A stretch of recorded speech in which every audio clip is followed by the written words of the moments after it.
Das vantagens. Além do vencimento, poderão ser pagas ao servidor as seguintes vantagens: indenizações, gratificações adicionais. As indenizações não se incorporam ao vencimento ou provento para qualquer efeito. As gratificações e os adicionais incorporam-se ao vencimento ou provento, nos casos e condições indicados em lei. As vantagens pecuniárias não serão computadas, nem acumuladas, para efeito de concessão de quaisquer outros acréscimos pecuniários ulteriores, sob o mesmo título ou idêntico fundamento. Das indenizações. Constituem indenizações ao servidor. Ajuda de custo. Diárias. Transporte. Auxílio moradia. Os valores das indenizações estabelecidas nos incisos 1º a 3º do artigo 51, assim como as condições para sua concessão, serão estabelecidos em regulamento. Da ajuda de custo. A ajuda de custo destina-se a compensar as despesas de instalação do servidor que, no interesse do serviço, passar a ter exercício em nova sede, com mudança de domicílio em caráter permanente, vedado o duplo pagamento de indenização, a qualquer tempo, no caso de o cônjuge ou companheiro que detenha também a condição de servidor, vier a ter exercício na mesma sede. Correm por conta da administração as despesas de transporte do servidor e de sua família, compreendendo passagem, bagagem e bens pessoais. A família do servidor que falecer na nova sede são assegurados ajuda de custo e transporte para a localidade de origem, dentro do prazo de 1 ano, contado do óbito. Não será concedida ajuda de custo nas hipóteses de remoção previstas nos incisos 2º e 3º do parágrafo único do artigo 36. A ajuda de custo é calculada sobre a remuneração do servidor, conforme se dispuser em regulamento, não podendo exceder a importância correspondente a 3 meses. Não será concedida ajuda de custo ao servidor que se afastar do cargo, ou reassumi-lo, em virtude de mandato eletivo. Será concedida ajuda de custo àquele que, não sendo servidor da União, for nomeado para cargo em comissão, com mudança de domicílio. No afastamento previsto no inciso 1º do artigo 93, a ajuda de custo será paga pelo órgão cessionário, quando cabível. O servidor ficará obrigado a restituir a ajuda de custo quando, injustificadamente, não se apresentar na nova sede no prazo de 30 dias. Das diárias. O servidor que, a serviço, afastar-se da sede em caráter eventual ou transitório para outro ponto do território nacional ou para o exterior, fará jus a passagens e diárias destinadas a indenizar as parcelas de despesas extraordinária com pousada, alimentação e locomoção urbana, conforme dispuser em regulamento. A diária será concedida por dia de afastamento, sendo devida pela metade quando o deslocamento não exigir pernoite fora da sede, ou quando a União custear, por meio diverso, as despesas extraordinárias cobertas por diárias. Nos casos em que o deslocamento da sede constituir exigência permanente do cargo, o servidor não fará jus a diárias. Também não fará jus a diárias o servidor que se deslocar dentro da mesma região metropolitana, aglomeração urbana ou microrregião, constituídas por municípios limítrofes irregularmente instituídas, ou em áreas de controle integrado mantidas com países limítrofes, cuja jurisdição e competência dos órgãos, entidades e servidores brasileiros considera-se estendida, salvo se houver pernoite fora da sede, hipóteses em que as diárias pagas serão sempre as fixadas para os afastamentos dentro do território nacional. O servidor que receber diárias e não se afastar da sede, por qualquer motivo, fica obrigado a restituí-las integralmente, no prazo de 5 dias. Na hipótese de o servidor retornar à sede em prazo menor do que o previsto para o seu afastamento, restituirá as diárias recebidas em excesso, no prazo previsto no caput. Da indenização de transporte. Conceder-se-á indenização de transporte ao servidor que realizar despesas com a utilização de meio próprio de locomoção para a execução de serviços externos, por força das atribuições próprias do cargo, conforme se dispuser em regulamento. Do auxílio moradia.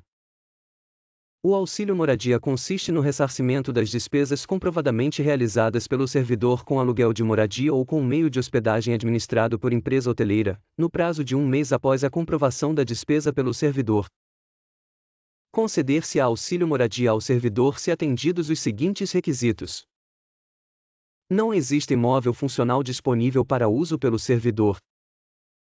O cônjuge ou companheiro do servidor não ocupa imóvel funcional. O servidor ou seu cônjuge ou companheiro não seja ou tenha sido proprietário, promitente comprador, cessionário ou promitente cessionário de imóvel no município aonde for exercer o cargo, incluída a hipótese de lote edificado sem averbação de construção, nos 12 meses que antecederem a sua nomeação. Nenhuma outra pessoa que resida com o servidor receba auxílio moradia. O servidor tenha se mudado do local de residência para ocupar cargo em comissão ou função de confiança do Grupo Direção e Assessoramento Superiores das níveis 4, 5 e 6, de natureza especial, de ministro de Estado ou equivalentes. O município no qual assuma o cargo em comissão ou função de confiança não se enquadre nas hipóteses do artigo 58, parágrafo 3º, em relação ao local de residência ou domicílio do servidor. O servidor não tenha sido domiciliado ou tenha residido no município, nos últimos 12 meses, aonde for exercer o cargo em comissão ou função de confiança, desconsiderando-se prazo inferior a 60 dias dentro desse período, e o deslocamento não tenha sido por força de alteração de lotação ou nomeação para cargo efetivo. O deslocamento tem ocorrido após 30 de junho de 2006. Para fins do inciso 7º, não será considerado o prazo no qual o servidor estava ocupando outro cargo em comissão relacionado no inciso 5º. O valor mensal do auxílio moradia é limitado a 25% do valor do cargo em comissão, função comissionada ou cargo de ministro de Estado ocupado. O valor do auxílio moradia não poderá superar 25% da remuneração de ministro de Estado.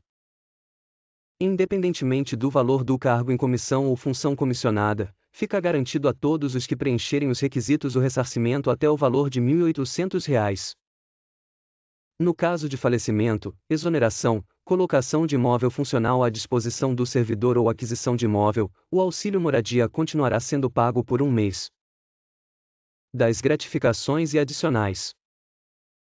Além do vencimento e das vantagens previstas nesta lei, serão deferidos aos servidores as seguintes retribuições, gratificações e adicionais. Retribuição pelo exercício de função de direção, chefia e assessoramento. Gratificação natalina. Adicional pelo exercício de atividades insalubres, perigosas ou penosas. Adicional pela prestação de serviço extraordinário. Adicional noturno. Adicional de férias. Outros, relativos ao local ou à natureza do trabalho. Gratificação por encargo de curso ou concurso. Da retribuição pelo exercício de função de direção, chefia e assessoramento. Ao servidor ocupante de cargo efetivo investido em função de direção, chefia ou assessoramento, cargo de provimento em comissão ou de natureza especial é devida retribuição pelo seu exercício. Lei específica estabelecerá a remuneração dos cargos em comissão de que trata o inciso 2º do artigo 9º. Fica transformada em vantagem pessoal nominalmente identificada VPNI a incorporação da retribuição pelo exercício de função de direção, chefia ou assessoramento, cargo de provimento em comissão ou de natureza especial a que se referem os artigos 3º e 10 da Lei nº 8.911, de 11 de julho de 1994, e o artigo 3º da Lei nº 9.624, de 2 de abril de 1998. A VPNI de que trata o caput deste artigo somente estará sujeita às revisões gerais de remuneração dos servidores públicos federais.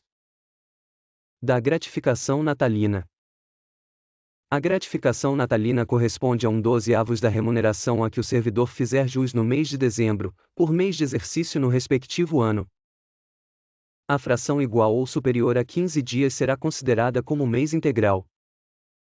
A gratificação será paga até o dia 20 do mês de dezembro de cada ano.